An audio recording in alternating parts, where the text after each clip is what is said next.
ఉచిత కీళ్లు, ఎముకలు, నరుముల వైద్య శిబిరం వేంపల్లి మానవతా స్వచ్ఛంద సేవా సంస్థ వారి ఆధ్వర్యంలో కడప శ్రీ బిందు హాస్పిటల్ వారు సెప్టెంబర్ 21వ తేదీ ఆదివారం ఉదయం 9 గంటల నుండి మధ్యాహ్నం 1 గంట వరకు doctor K Pavan Kumar Reddy MBBS KMC DNB ortho సెగిటో fellow in joint replacement FIJR and doctor Guruvareddy గారు Sunshine hospital Vempalli Chaitanya high school ప్రాంగణంలో ఒక ప్రత్యేక ఉచిత వైద్య శిబిరం జరగనున్నది.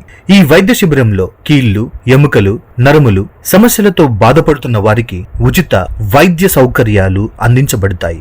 ఉచిత సౌకర్యాలు డాక్టర్ గారి ఓపీ, BMD ఎముకల సాంద్రత పరీక్ష, మందులు ఉచితంగా ఇవ్వబడును. స్థానిక ప్రజలందరూ ఈ అవకాశాన్ని సద్వినియోగం చేసుకోవాలని మనవి. ప్రజల ఆరోగ్యానికి ఉపయోగపడే ఈ ఉచిత వైద్య శిబిరాన్ని ప్రతి ఒక్కరూ తప్పక ఉపయోగించుకోవాలని ఆహ్వానిస్తున్నాం. స్థలం చైతన్య హై స్కూల్ వేంపల్లి. ఇట్లు బి చక్రపాణి రెడ్డి, మానవతా చైర్మన్.